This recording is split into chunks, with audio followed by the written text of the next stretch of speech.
Friday. Welcome back to the Fumble Live, everybody. Thank you so much for tuning in today. We are going to be talking about the Rockets right at the start of the show. We're also getting into a controversial statement. Oops, I'm sorry, you guys. I forgot to mute my computer. A controversial statement that Tony Romo made about Patrick Mahomes. But before we do all that, make sure you subscribe to our channel, tap the bell for notifications, give this video a thumbs up, and leave a comment below. Here's the Fumble Squad. I'm Devin Howard. You can find me on Instagram as @Devin Howard. I'm Jackie Ray, also known as Second in the chat. You can follow me on all things social media at JRay the Fanatic. Well, it's your girl First in the chat, and my name is Ray Johnson. You guys can follow me on all social media at I am Fan or Foe Friday is today. We are so excited. Make sure you watch the entire show because at the end of the show, we will be chatting with you guys. Can't wait for that. I know, I'm super excited for that. Also, I just have to say I was third, so nobody can take that away from me. Forgot to mention it at the top of the show, but I am third, you guys. All right, let's jump in with this. So the Houston Rockets picked up their 4th win in a row after beating the Trailblazers on Thursday. And after the win, John Wall talked about how the James Harden fiasco that they dealt with initially kind of gave them a bit of a challenge, an obstacle to overcome. But now that that's all over, things have sort of settled down with all of that. He feels like the Rockets are exactly where they need to be, and he is super happy with the direction that they're going in. He said, the team wasn't where we wanted to be, and we had people that didn't want to be here. So it's kind of hard to play through that and try to find chemistry. Once we got that away, and then we made the trades happen, we got the team we wanted and the guys that wanted to be here. Once we all committed to what we wanted to do, we're going to be a good team. Everybody has something to prove that people don't think we can be as good as we are. They said we were going to be bad when James went away, and now he feels like, you know what? This is his time to prove everybody wrong. They're still doing well, even without James Harden at the helm. So let's discuss this. Jackie, does this make you believe that James Harden was the culprit for all of the chemistry issues that the Rockets were facing? I mean, check the tapes. I said that. I said that it's impossible to play with somebody who doesn't want to be there. Every single person on this planet can relate to this, whether you've played basketball or not. Every single person has been in a room with somebody who doesn't want to be in that room, and in the room suddenly they suck the energy out of the room. And now everyone has to be worried about walking on eggshells. You don't want to offend that person. John Wall said it in one of his interviews right after James Harden said that, the talent on the team was a problem. He says, we don't even clap for each other. They had played the Lakers that day. He's like, we don't even, acknowledge the good that each other does. And I agree with that. It's one of those situations where you want to cheer on your teammate, but then James Harden's not cheering on anybody, and you don't want to cheer on your teammates, but then not cheer on James Harden. And then if James Harden is over there sitting there looking mad, you want to encourage him to not be mad. It's too much energy focused on one individual instead of energy focused on the team and gelling together and figuring out what roles are going to be played. And you didn't even give your teammates a chance.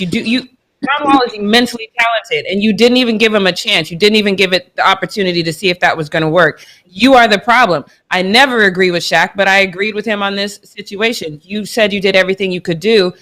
Fine. You want to say you did everything up to that point that you could do? Okay, but you did not do everything possible in that moment. In that moment, you were toxic, and you were the cancer for that team. So John Wall isn't saying anything that everybody else who actually watched the situation would have to agree with. And I think they will continue to grow because I've talked about this a million times. Every single team that LeBron has been on, the one thing I preach is chemistry. The more chemistry a team has together, the more that they can overcome obstacles. If you end up on a losing streak, then you could say, oh, okay, what can we do to get better? How can we encourage each other? You ain't saying that when James Harden is sitting over there on sideline pouting and not wanting to talk to nobody. Whatever negative energy is in the room, you're just going to leave it there because he doesn't want to help overcome it. So I think they should be glad that he's gone, and I think they should continue to build together. It's a good thing for them. Yeah, I think it's a good thing for them too, and I am certainly happy to see that they, were able to take home their 4th straight win. I feel like that's a really good sign, and I do think people underestimated the Rockets when James Harden left, but hey, they're doing well, and I'm happy to see it. Britt, do you feel that this shows that a superstar player can only do so much and that chemistry is really what matters the most? Anybody can only do so much on a team, and I don't think necessarily teams can be successful having a superstar on the team versus not having a superstar. My Clippers did well, 2 seasons ago when we didn't have any stars, we still made it to the playoffs. We still took the Warriors, a healthy Warriors, to a game 6. I always say that, and we didn't have not one star on our team. So I think obviously chemistry is key here, regardless if you have a superstar on your team or not. I'm not saying that, John Wall doesn't have the potential to be a superstar again, or not saying that Boogie Cousins wasn't a superstar in his career.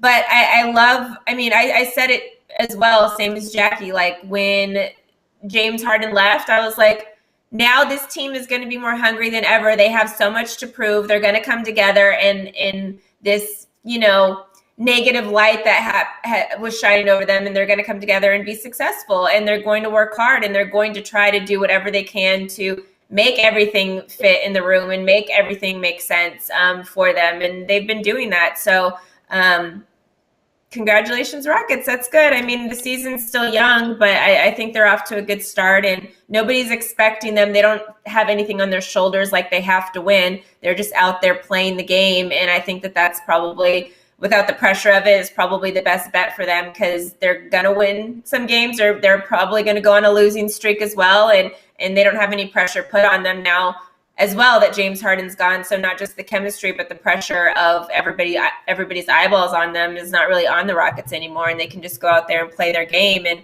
so far, that's been working out for them. Yeah, I do. Can I address one comment in the chat, because that's a valid point. Make way 4305 says he didn't like the owner. I don't think it was the players. But that makes it worse, I think, because I think anybody else, when you have a bunch of players that don't like the owner, you guys can join together and be a force together. If you don't like the owner and you still talking trash about your teammates saying the talent's not there, that's a you problem. That's not the owner's problem. He totally missed the mark on that one, and he should have done better. Yeah, that definitely, he said something about his teammates on camera. That's it. Right. It's not about the owner anymore. Now it's about us. Now you're dissing us. I thought we were in this together, and now you're saying stuff about us. And obviously there were situations before that, because Boogie Cousins said we had issues before that comment was made. So there was obviously stuff said in the locker room behind closed doors that we don't even know about, that he was having issues already with his teammates at that time. So it definitely was James Harden and the rest of the Rockets teammate kind of stuff. It wasn't just the owner. He had left the owner stuff and had moved on to being toxic with his teammates. Absolutely. Yeah. All right, you guys, let's switch gears and talk about the statement that Tony Romo made. I'm really excited to get your opinions on this. So Tony Romo thinks that this year's Super Bowl game is going to be a legacy game. It's a battle between the old GOAT and the new GOAT. He said it's like LeBron James and Michael Jordan coming head-to-head, face-to-face. He feels that Patrick Mahomes needs to win in order to steal the throne away from Tom Brady. He says that this is the most important game that Patrick Mahomes will ever play. He said, quote, "This is the biggest game Patrick Mahomes will ever play in for the rest of his career. It's the only way to catch Tom Brady. He has to win this game. If he loses this game, he cannot catch Tom Brady, in my opinion." Now, Britt, do you agree with this statement? Is this a make or break Super Bowl for Patrick Mahomes? I think when you're talking GOAT conversations, this is probably, Tony Romo hasn't ever played in a Super Bowl game himself, but my Lord, has this man been on point in everything that he does. He always reads plays beforehand. Now, he is so good in that booth, and this just is trickling down into this storyline. He knows what this GOAT conversation means. He knows that this is going to be a game that we are going to come back to 30, 40 years from now, because I look at the MJ and LeBron, and then the MJ and Kobe.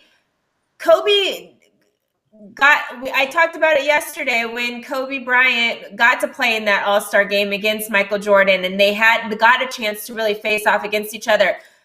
Michael Jordan ended his NBA career in 2003. Jackie, when did LeBron James get drafted? 2003. So they never got that chance to to head up each other in anything, which is why we have this conversation of who is the GOAT? LeBron? Is it Michael? But we don't really have this conversation with Kobe anymore. We're having Kobe stuff, and then Kobe's career ended, and then we're like, okay, we saw them play against each other. We saw the moments of, how their careers ended, whatever. Okay, Michael Jordan's the GOAT over Kobe, and that debate was over. But this debate of Michael Jordan and LeBron is never going to end because they've never faced each other in a battle. This situation where we have Tom Brady, who is not arguably the best quarterback of all time, playing his 10th Super Bowl against the defending Super Bowl champion quarterback, Patrick Mahomes, who just signed a $500 million deal to play football, largest contract ever that is supposed to be this new era of football, which is honestly, I think it's a little premature to even put Patrick Mahomes there because he hasn't done a ton yet. He could get hurt next year and never play again. But this is if he does have this long, illustrious, amazing career where he gets all these accolades and possibly, wins maybe 3 to 4 championships himself. This is the game we're all going to come back to because we're literally getting to see Tom Brady face off against Patrick Mahomes. So this is a debate that can be answered at some point once Patrick Mahomes' career is over, just like it happened with Michael Jordan and Kobe. But we thankfully aren't going to have this instance where we're seeing this Tom Brady and Patrick Mahomes conversation like we do with LeBron and Michael because their careers didn't overlap each other. This moment is huge because we will see these two people that are supposed to be the best, greatest to ever do it. Patrick Mahomes still pending.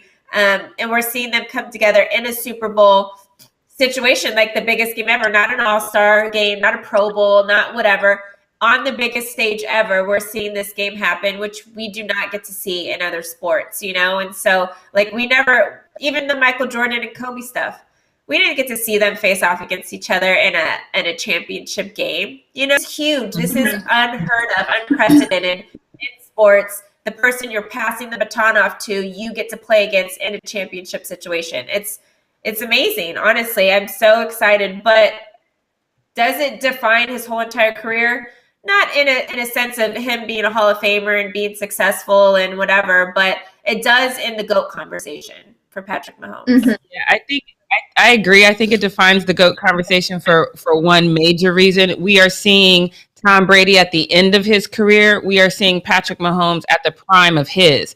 So if you can't go out there and beat old man Brady in your prime, now all of a sudden we got to kind of take you out of the GOAT conversation because we just posted a whole bunch of pictures of Tom Brady looking like the Unabomber because he's old, and you come in here, this spry young man, and you can't beat him. Yeah. That's going to be that's going to be an asterisk for you for the rest of you. You could literally win off the sheet now, but it's going to be like, but you didn't beat Tom. So this is going to be one of those things that it will either follow him forever, or it'll be that moment where we're like, yeah, maybe Patrick is the GOAT. It's an either or situation. Yeah. And then everything else lines up perfectly. Both of them, great coaching, head coaches beyond coordinators, everything great. They both have good receiving cores. They both have a decent run game. They both have pretty good defense. Everything lines up to where it is really Patrick Mahomes versus Tom Brady, literally. Right. Yep. Mm-hmm. So then, Jackie, what I wanted to ask you, and you sort of did address this already, do you feel that regardless of the outcome of this game, Patrick Mahomes is still kind of in line? He's still the baby GOAT, I guess, in your words, that you love using baby GOAT.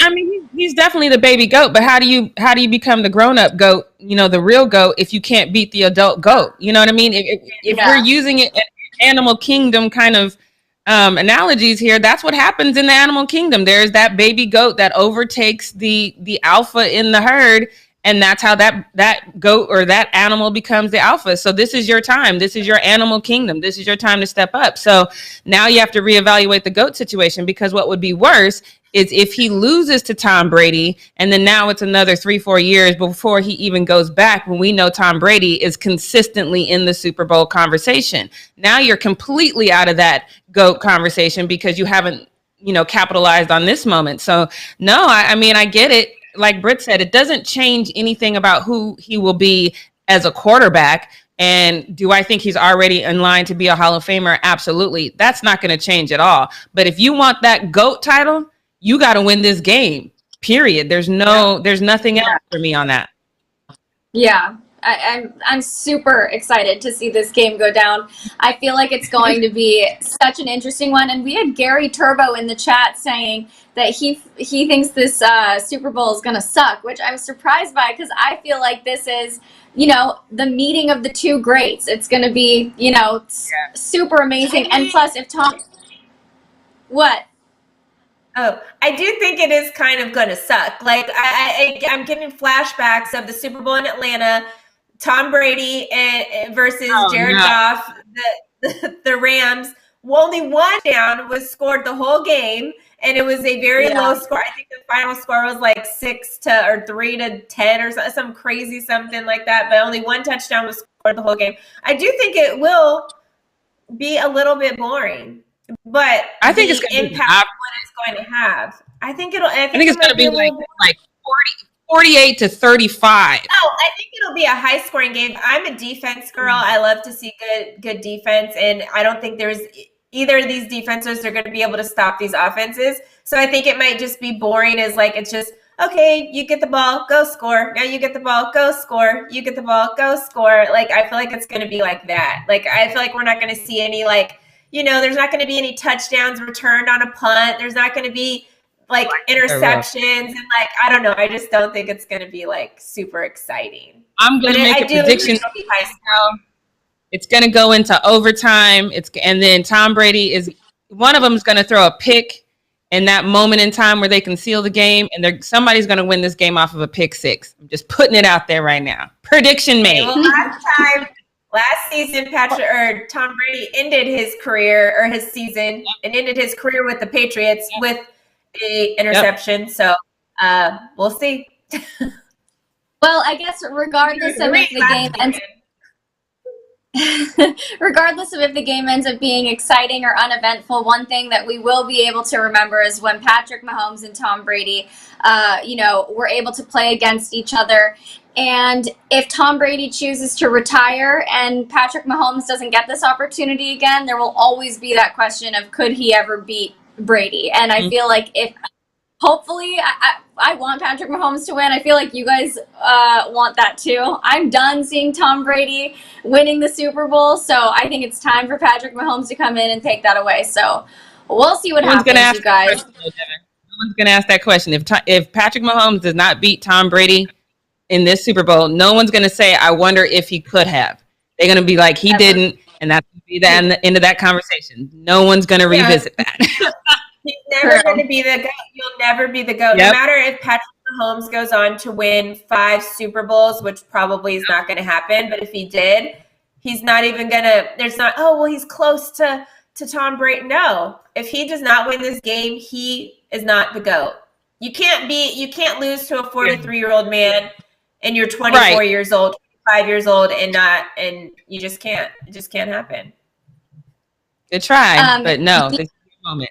Do you guys think that Patrick do you think that Pat is feeling this pressure right now? Do you think that he realizes how much is riding on this and what this could mean for his legacy? You don't think so, Britt?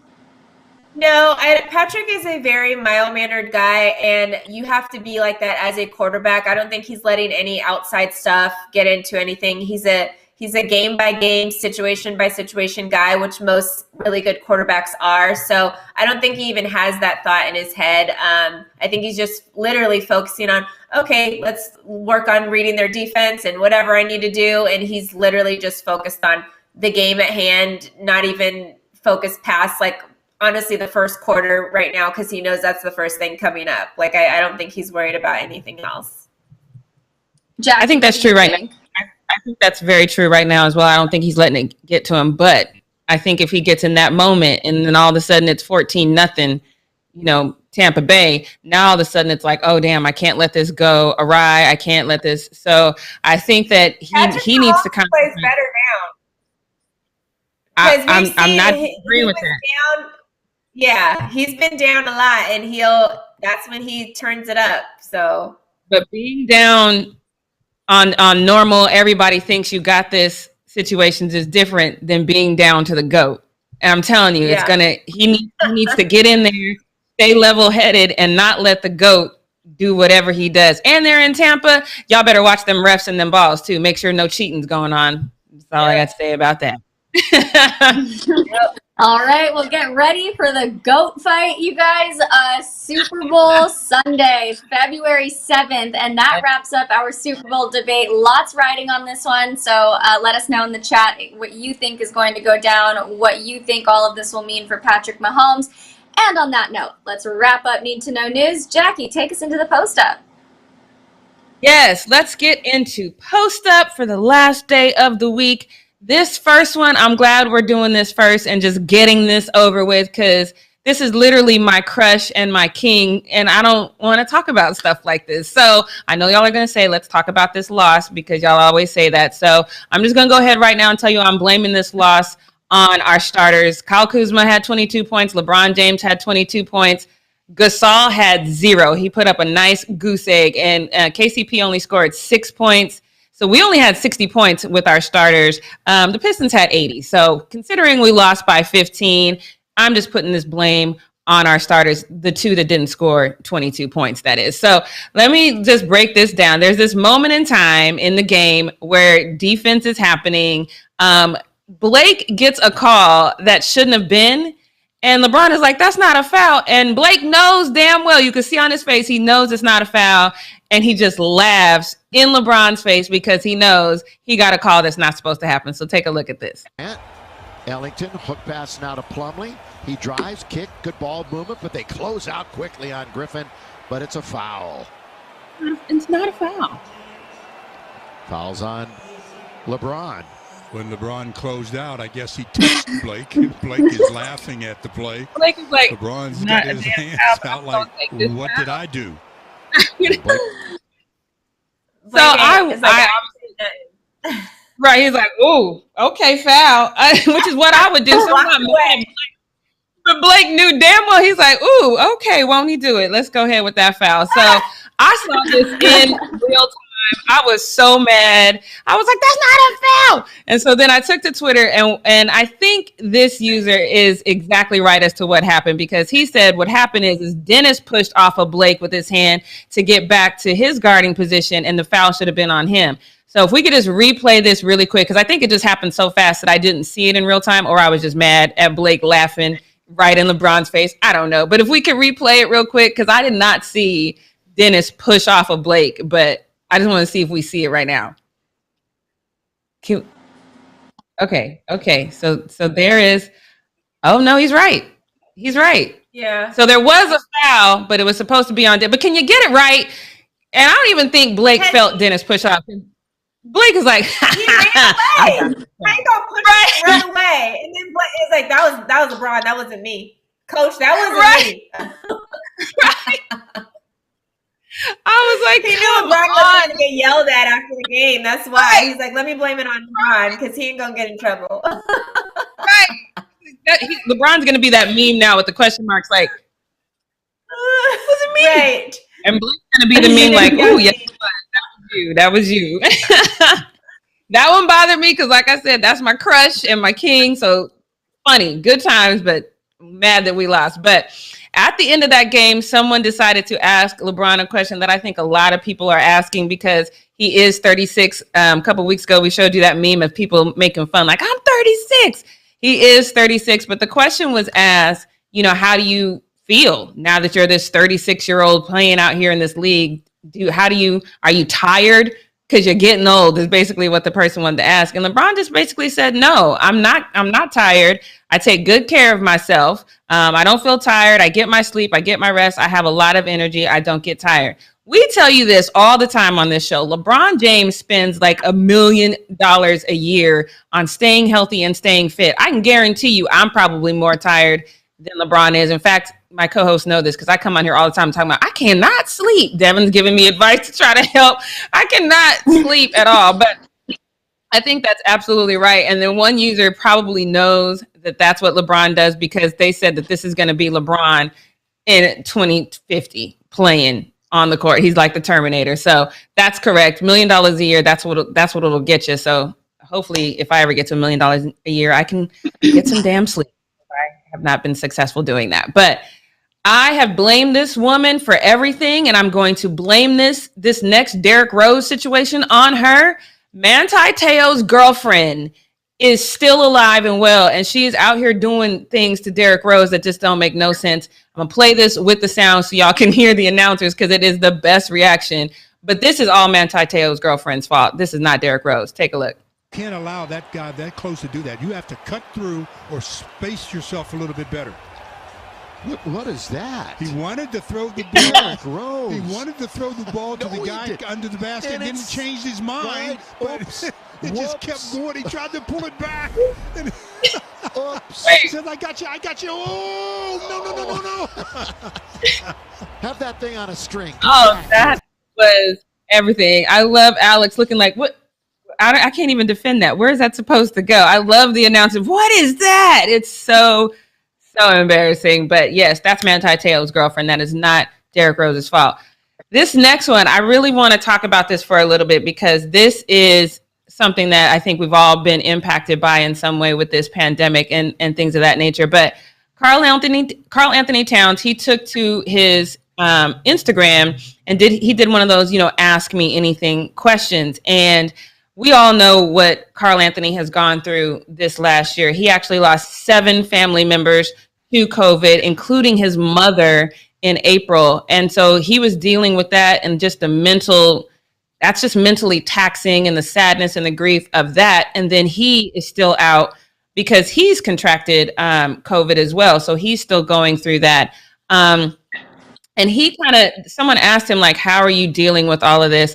And then he posted this to his Instagram. It's a long post, but he basically says he attributes his faith, which I know a lot of us can attest to that, but it's his faith, his support system, which includes his family and his friends. He says they have been amazing. But I want to get number 4 because that is so important. And I've said this time and time again.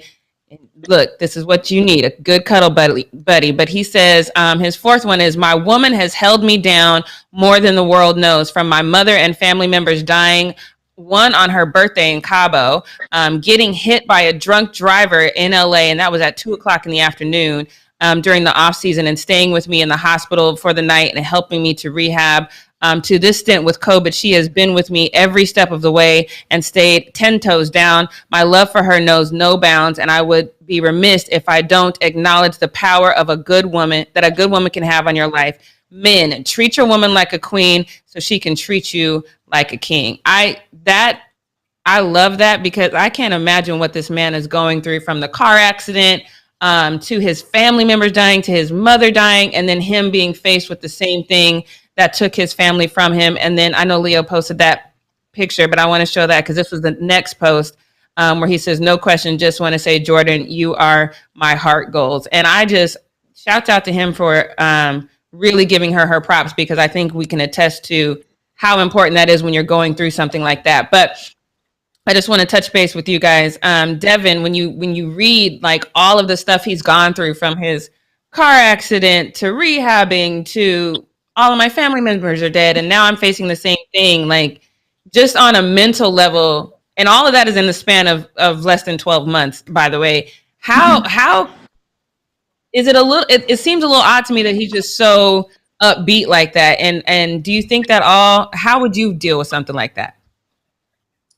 I mean, I think that whenever you're faced with adversity like that, you have the choice to let it consume you, or you have the choice to rise above it and try to find the positive and the strength in everyday situations. I think that he's extremely lucky to have somebody like his girl that he can rely on and that supports him, because I'm sure without somebody like that in his life, it would be a lot harder for him. But when you have that one person that's showing you like unconditional love, unconditional support, I think it's easier to keep your head above water. But I know what it feels like to be in that situation where it just seems like you're encountering one devastation after the other, and I really admire his strength. I don't know that I would ever be able to be that strong.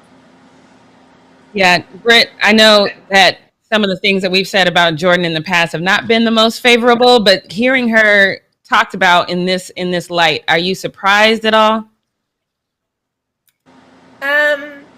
No, I'm not surprised. I never thought she was like this like evil woman.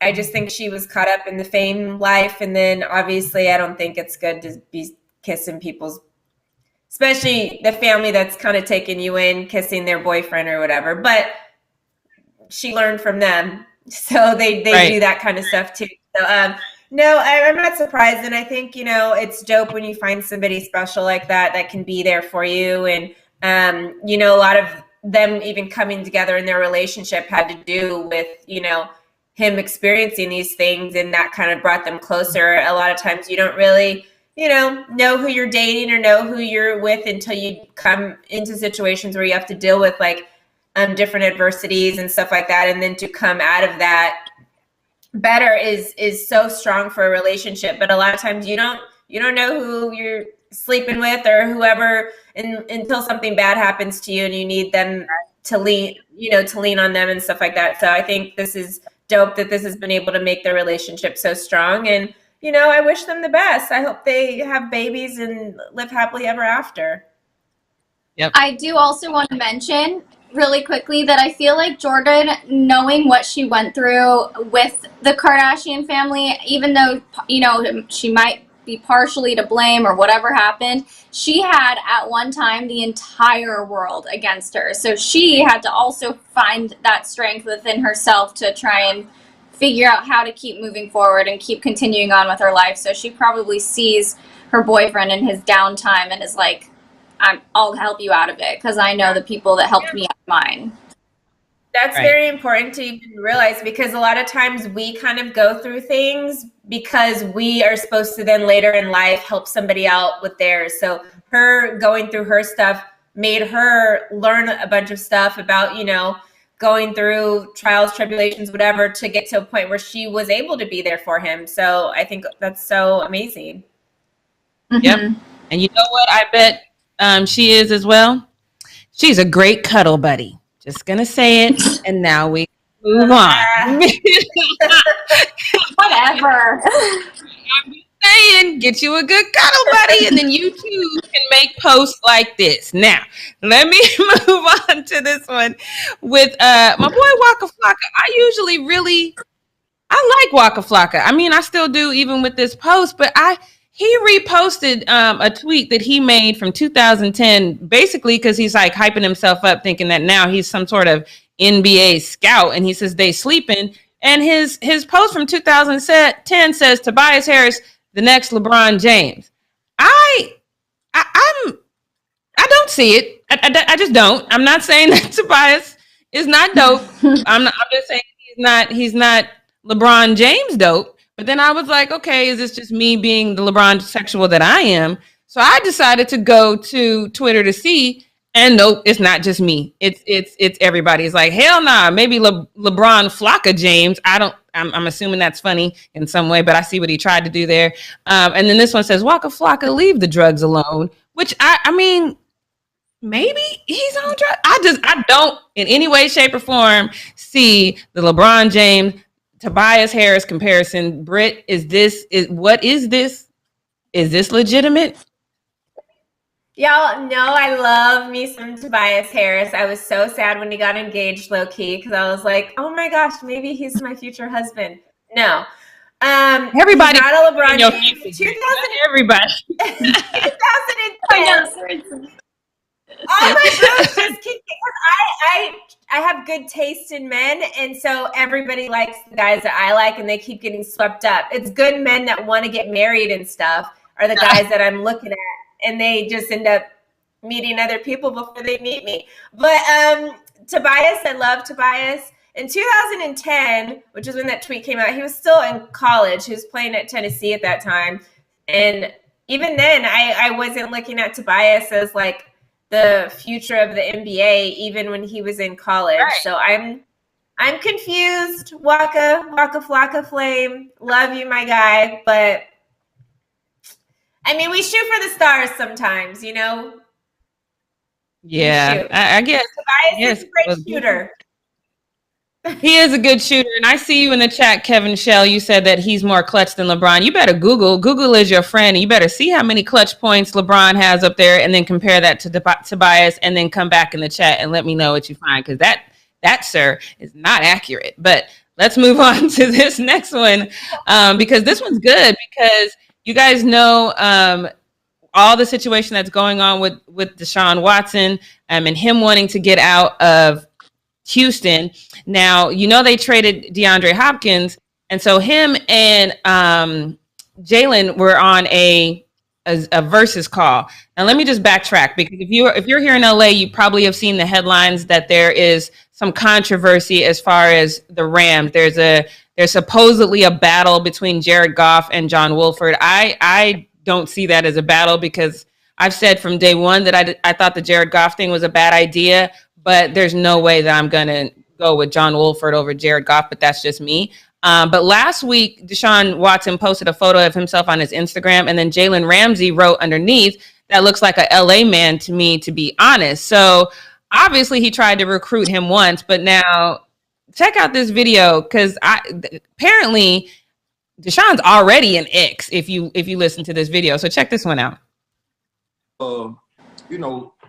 Quality. And this, you saw who my quarterback was, the ex-Texan Deshaun Watson. He said the ex-Texan. Lord, he said Wow. Breaking news. Yeah, I know where he's going to be next year. Where you going to be? Man, stop. Come on, now. You see the basketball court? We ready to hoop. L.A.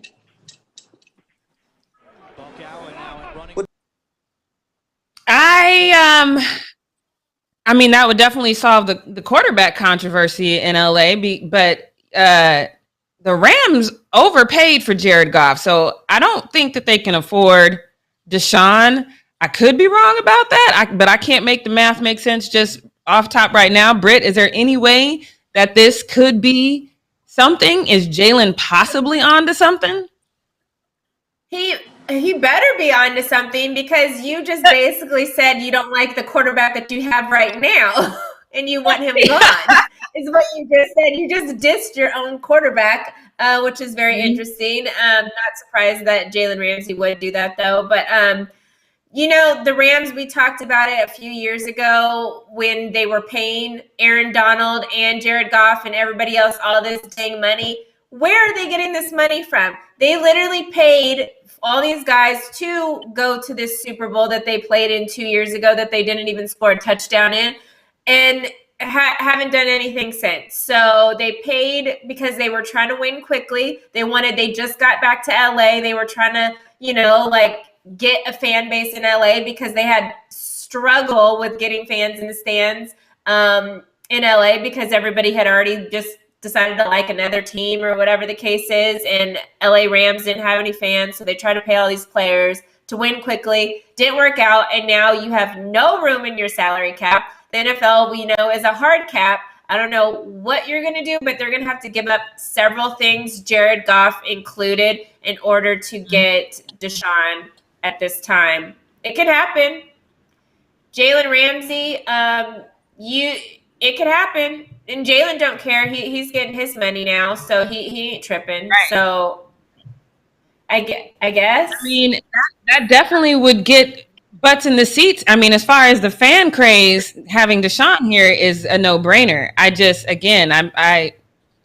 don't know how they make that financially make sense, but that's not my job. That's not my job to make the numbers make sense. I'm sure they got people for that. So we'll just wait and see. I wouldn't be mad at it. I would actually go to several Rams games just to see Deshaun play. So if it happens, just know I'm going to be sitting 10 feet away from somebody in that new stadium because I cannot wait to check that out. But if you are on Instagram, you should do yourself a favor because I follow these twins on Instagram.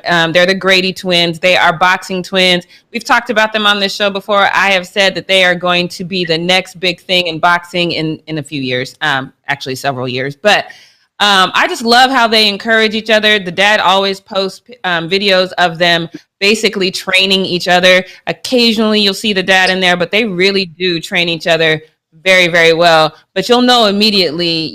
They're twins, but you can tell them apart because one of them is a little bit more yoked than the other.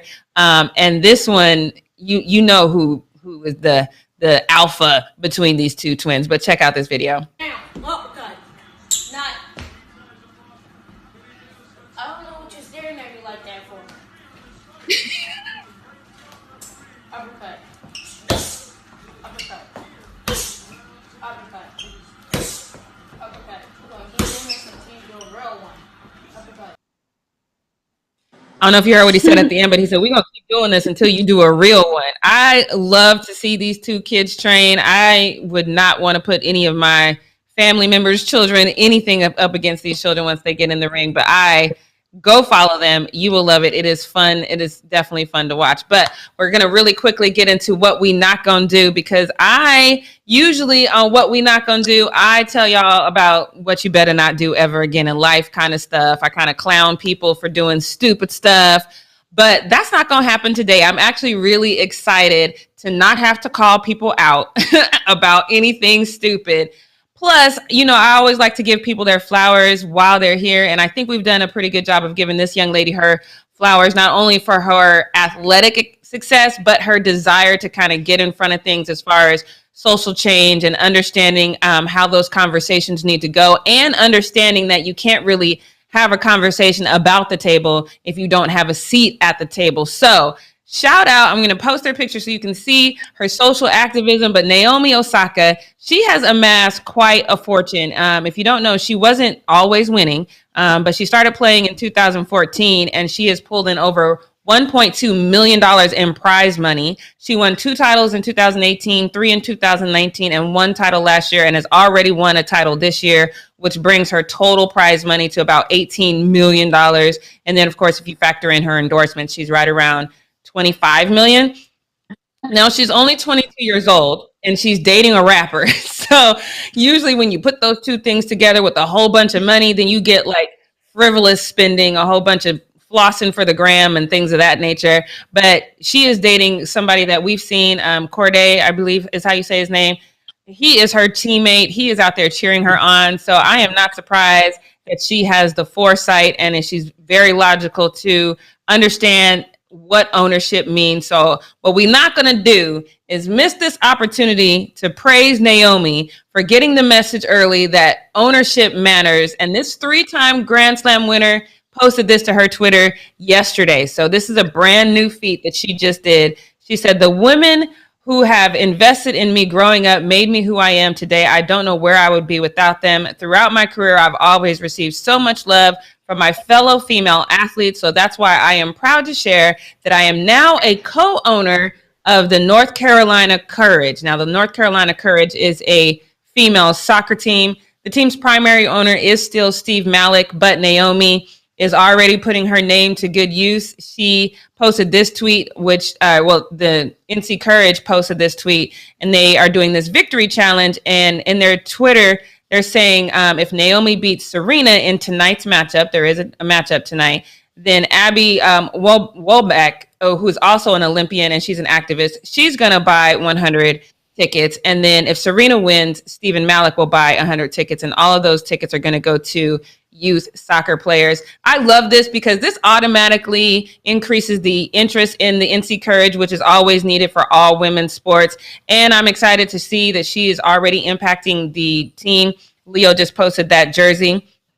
They're already trying to sell these jerseys, which with Naomi's attached to it, name attached to it, this is going to be huge for that team. This is going to be huge for that franchise and soccer in general to have something like this happen. And now it's going to trickle back, because now you're going to have these soccer players watching her play tennis because now they're interested to see what their co-owner is doing. So I love this. Definitely want to give Naomi her flowers. I'm so proud of her, but that's all I have today for what we not going to do. All right. Now, let's roll that intro. Roll that beautiful. Yeah.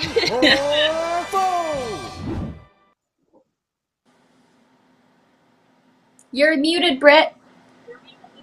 Muted. Oh, Okay, can you hear me now? yes. Okay, here we go. Welcome to another week of Fan or Foe. It's your girl Britt. I am going to be accompanied by my girls Devin and Jackie on this one.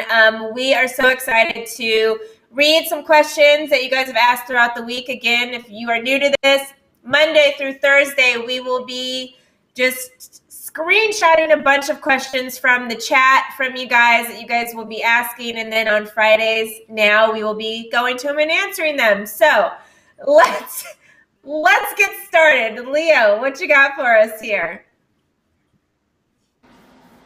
The first one is from Vanessa. Hey, ladies, any thoughts about Aaron Rodgers and the discord in Green Bay? So I'm assuming she is talking about is Aaron Rodgers going to stay there? You know, we talked at the beginning of the year when Aaron Rodgers was bamboozled when they drafted up to get a quarterback, and Aaron Rodgers ended up having an amazing season. And now we're looking at what's going to happen now. Is Aaron Rodgers going to finish his career out with the Packers, or is he going to leave teams? What do you think, Jackie? I think he's out. I had posted that on all my social media, and nobody agrees with me, but I think he's out. I think at this point, the disrespect is just too much. And we know how these guys get when they're later in their career. Now there's a sense of urgency to try to win. And if you're not going to build around me so I can win, he had an MVP season, no question. And his stock is high because he's playing at an elite level.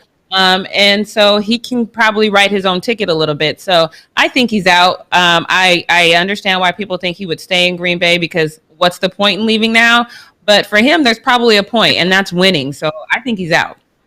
Yeah, good question, Vanessa. All right, what we got next? Keon,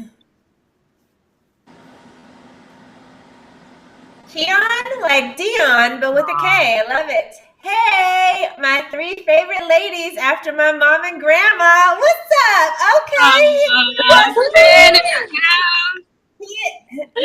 He's trying to get our, if you guys don't know, we do a Fumble favorite fan. He's on the list. Let's put Keon on the list to be our Fumble favorite fan. We got to look at the rest of these and see what happens. But so far, I'm liking Keon. All right, what we got next? Austin. Hey, Britt. Why don't you like the Lakers? Okay. So if you want, I'll try to make this as short as possible. I used to actually like the Lakers back when I was young because it was my family's team. They all loved the Lakers. I used to have the number 8 Kobe posters all over my walls. I loved the team when it was, freaking D-Fish and, Robert Horry was on that squad, John Sally, I loved that 2000s team. And then all this stuff happened with Kobe, and then I was like, let me find my own team. My first game I ever went to in the NBA was a Clippers game, and the games are so fun because Clippers weren't very good, so their fans had to do all this craziness. Corey Maggette was playing for the Clippers, and I got excited because I thought Corey was fine, and I became a Clippers fan. And since then, I've been finding Clippers husband, apparently going from Tobias Harris and now Serge Ibaka. I have to start keeping track of Britt's dudes because I'm getting confused. I don't know how many's on this list now. At some point, a lot of them have played for the Clippers, and I'm just trying to get some season tickets. So, gotcha. Okay. So how does Jimmy G fit into your? I was gonna say, how does Jimmy G fit into your Clippers season ticket plan? Totally different thing. Whole nother list. That's a whole nother list. Whole nother list. That's a different list. Yeah, the football booze are on a different list. Mm-hmm. All right, Rodney. Hey, Fumble ladies. Who do you think should win this year's Super Bowl? Who deserves it more to win Super Bowl? BA or AR? And do you think Patrick will ever duplicate or come close to Tom in this era? Well, we kind of talked about it a little bit. Devin, you want to take this one? I am hoping that the Chiefs win the Super Bowl this year. I think, or I guess next Sunday, a week from Sunday. Like I said earlier on in the show, I'm just sick of Tom Brady winning Super Bowls. I think his time is done now. It's Patrick Mahomes' turn to come in and swoop that. So I really hope that's what we see. And I think that all the conversations we had in the top of the show about whether or not this is like a make or break game for Patrick Mahomes, you guys were absolutely right when you said that, if he loses this game, it's going to follow him around for the rest of Patrick's career. Poor guy. So hopefully he does win this one. Now, Jackie, to the BAR, he's clearly talking about Bruce Arians, head coach for Tampa, or Andy Reid. Out of those two, who do you think deserves to win more? Just talking about coaches, head coaches. Who do you like more? I love Andy Reid. I think what he's done for this franchise is amazing. I think that he has his hand in every single thing, and I think that's one of the detriments to his assistant staff, and as far as them being considered for new jobs. But I love Andy Reid, and I can't take anything away from him. He has literally gone in there and turned that franchise around, and I'm proud of him for that. I don't have any bad or good feelings about Bruce, so I'm just gonna go with Andy Reid. All right. Thanks, Rodney, for that. My people first, William. No, I'm first, actually, William. If you didn't watch the beginning of the show, I am first. Anyways, when I'm here, beautiful makes you see what's up. Then it's great content. Congratulations. This is dope. Thank you so much. That is a good one. We love that. Thank you. And yes, that is how we lure you guys in. You guys think we're cute. You come in and then you watch and it's good content. So I'm glad you enjoy. This is my favorite comment right here. This right here is my favorite. I love this one. I want a gal who likes being held and cuddled, not a heartless machine with IOU issues. So I guess we're heartless machines, Britt. I don't know. I don't know how the fact that we like our personal space means we are heartless machines. What is wrong with you people? I don't know. All I know is the cuddle gals in this one is winning. So I like this. That's all I got to say. Sip my tea now. So I have actually a funny story. I used to date this guy and I broke up with him, right? And after, this is back when people used to leave voicemails, he left Kanye West Heartless. How could you be so heartless? Just playing on my voicemail. I was like, okay, now you guys see why I broke up with him, because what a loser, right? Oh my God. That's embarrassing. Or he didn't get season tickets and you were like, this ain't gonna work. This ain't gonna work. Is that what happened? He actually played basketball, but he played for the Celtics, and I didn't have any use for him. So Y'all see this? I'm trying to get me a clipper. I'm heartless. All right. Aaron said, do you guys actually watch sports? Well, in anticipation for this, we watch sports so much, you guys. We're going to tell you guys about our favorite sports. Devin, what is your favorite sport to watch? So my favorite sport, this is something that I tune into every single day because I just find it so riveting, is hobby horseback riding. I just find it so competitive and exciting, and I love it. Oh, yeah, so challenging. Jackie, Amazing. What about you? Well, my arms are pretty toned, and it's because I not only watch, but also play curling. And I am really good with getting that little ball thingy down into the thingy-mabob that it's supposed to go in. Favorite sport. Well, my favorite sport, you guys, I know you guys watch it too, because again, we watch sports. We actually watch every sport. And I think a Fumble favorite sport is egg rolling. If you guys didn't know what that is, it is an Easter tradition where children push an egg through the grass and on a long spoon. You guys know what that is? Remember that one? Yep. I remember the long spoon. I watch egg rolling. That is my favorite. I have actually competed professionally in that sport. I have won several times, never broken an egg before. I don't know. Egg rolling is pretty dope. Thanks for the question, Aaron. I hope we answered it to your But, right. Kevin, what's up, Kev? So Kevin said Harden was the star in Houston, and they pampered him that way. In Brooklyn, Katie is the alpha, and James has to play a role. Either one of you guys want to take this one? You guys agree? What are your thoughts on what Kevin had to say? I've been agreeing with that. I said that James Harden should come off the bench, and I still stand by that. I think that KD is the star. I think Kyrie is second in command, and I think he facilitates the ball very, very well. And I think that James Harden needs to come off the bench. I mean, it's not that many teams in the history. There's 21 teams in the history of the NBA who have had 3 people that scored over 20 points that actually made it all the way. Kevin Durant is on one of those teams, and that was the Golden State Warriors. So I think that's not the norm. I think that you need to play your role, and your role needs to be coming off the bench. You're still going to be a star, but you need to be a bench star. My thing. Yes, bench. All right, next, what you got for us, Leo?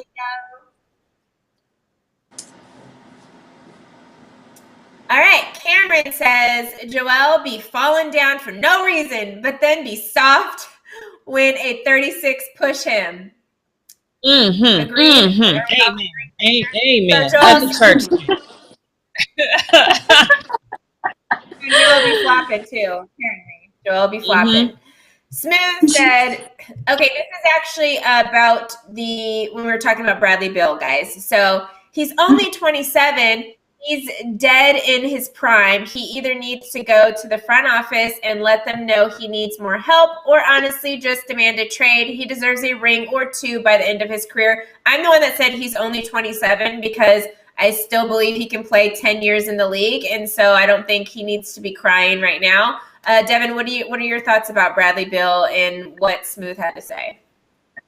I mean, yes, at 27, he still does have time. It's not like he's rounding the corner towards the end of his career, but I think that he needs to be able to win a ring in the next 5 years. And I do think, I'm sure he probably has gone to the front office and said, I need more around me. I need more support around me. But until they're able to do that for him or just get him the partner that he needs, it's not going to happen. I personally want to see him leaving. I want to see him going to a different team so that he has a better chance of winning a ring. I think it's time.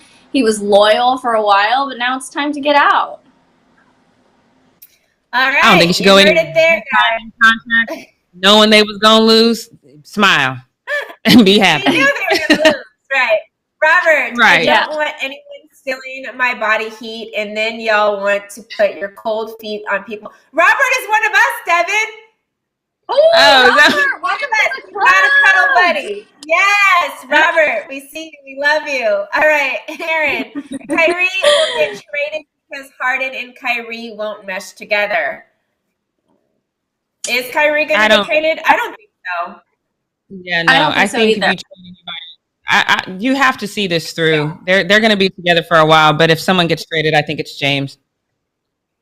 All right, next. We're going to get through these. I want to make sure we get all of them. Mamba Machine. You can't kick the GOAT out of the game and expect ratings not to tank. Yes, we agreed with this. I think we talked, this is about the situation the other day, LeBron, and we said, no, you can't kick him out of the game because then people ain't going to watch.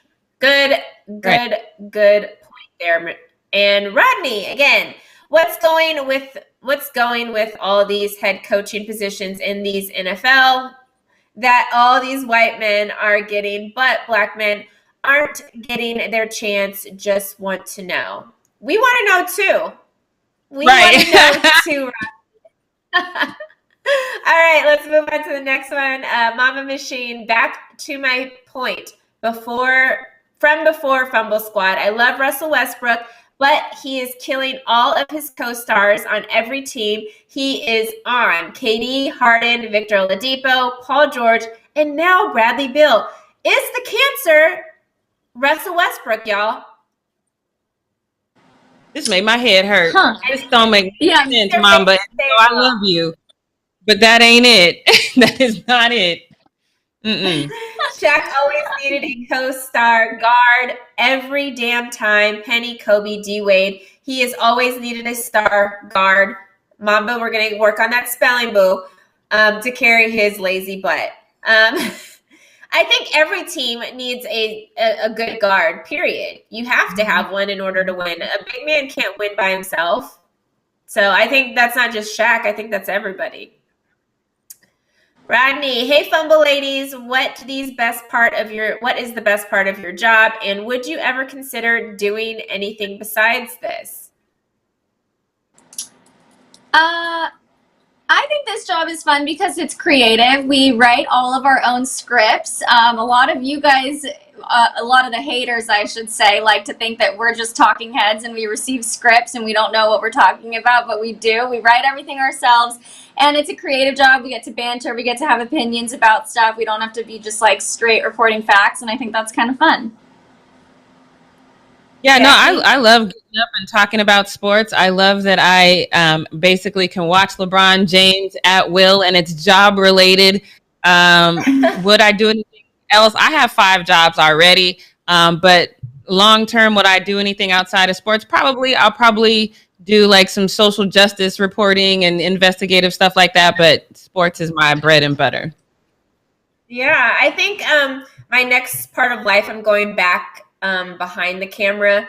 I wrote a script for a show recently, so hopefully that gets picked up. And I'm currently I'm currently writing a book, so hopefully that pans out as well. So maybe I will probably not be on camera anymore eventually. Cameron, would y'all rather get a ring or money on the team? I want money. Give me money. I've always said I'm a money girl. Yeah, I want the money too. I'll buy myself a ring and make it look like it was real. I'll just give me Exactly. That's right. Is a top 5 player in this league and is not given the credit. You see anyone else who averaged a triple-double for back-to-back seasons? No one else did that in today's league. So basically, do we think Russell Westbrook is underrated? Oh, I've always thought he was underrated. Part of that is his personality. People don't really, he's not the friendliest all the time, but he's an amazing guy. He has a big heart, and I think people just want him to act the way they want him to act, and he's just like, I'm not doing that. But I've always thought he was underrated, and not even just in his ball play, but in the way that he is there for his teammates and is always trying to lift people up. He is not. So when people call him a cancer, it infuriates me. The same way y'all called Jimmy Butler a cancer, that was not a factual statement then. It's not a factual statement when y'all say that about Russell. Stop saying that. It's not true. Well, you guys, that is the end of Fan or Foe Fridays, but we can't leave without announcing our Fumble fan favorite, and definitely I think Keon wins that award. Congratulations. We love you. Thank you so much for being our Fumble fan favorite this week. And that is it. Make sure, again, Monday through Thursday, you guys keep them coming in the chat. We love talking to you guys and love really getting to spend this time on Fridays to kind of delve in a little deeper and talk with you guys a little bit more. We definitely enjoy that. That is probably one of my favorite things about this show, is being able to interact with you guys. Aw, simpin', Brit simpin'. Aw. Brit simpin'. I'm the only one that hasn't done soft yet. And I'm probably the softest one normally on the panel. Anyway, let's wrap up the show, you guys. Subscribe, tap the bell for notifications, give this video a thumbs up, leave a comment below. We love you guys, so show us some love, wash your hands, and wear a damn mask. Have a great weekend. Tune into Weekend Zone tomorrow, and we'll see you guys on Monday at 11 a.m. Pacific Standard Time. Bye, everyone. Good. Jackie, we haven't heard of "Oh Yeah" in a long time. Oh, yeah. We haven't done that in a long time.